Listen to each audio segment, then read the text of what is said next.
NBA legend Yao Ming nag-quit sa Chinese basketball dahil nga ba ito sa Gilas Pilipinas at TNT Import umamin na may hinanakit pa rin sa Gilas. Pero bago natin pag-usapan, palike naman ang ating video bilang suporta.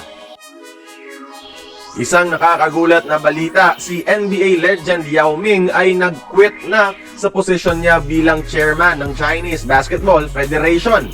Matapos tapusin ng injuries ang makulay na NBA career, 2017 kinuha ng 8-time All-Star ang posisyon sa China.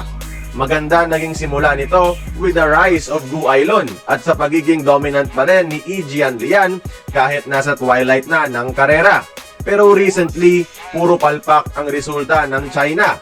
Isa dyan ay galing sa World Cup kung saan tinambakan sila ng Gilas sa pamumuno ni Jordan Clarkson at dahil dito di sila nakapasok ng Olympics. At ang pinaka nakakapanlumo mga idol sa kanilang recent history ay noong Asian Games semifinals. Noong hinabol ng Gilas ang malaking lamang nila, especially sa final minutes at pinaiyak ng game winner ni Justin Brownlee. Grabing kahihiyan ang dulot noon sa Chinese basketball dahil home court pa naman nila at ang naging sentro ng pambabash ay syempre ang kanilang chairman na si Yao Ming. For the past few years, maraming questionable decisions ang leadership ni Yao mga idol. Pag-hire sa palpak na Serbian coach at pagkuha kay Kyle Anderson sa World Cup.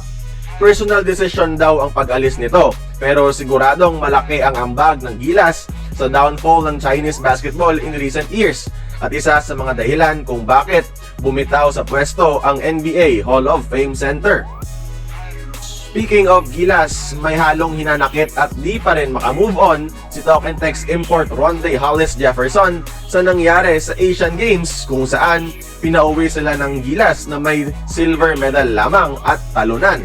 At ito ang naging motibasyon niya sa PBA Finals kung saan kaharap niya si Gilas coach Tim Cone at Gilas naturalized player Justin Brownlee ng Ginebra ngayon.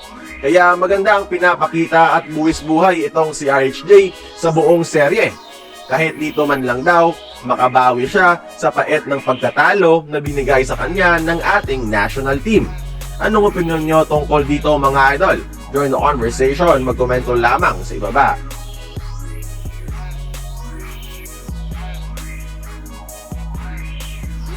Kung nagustuhan mo ang ating video, please like, share, and subscribe. I-follow mo na rin ang ating social media platforms for more exclusive sports content. Until then, this has been Courtside Buckets. See you on the next one.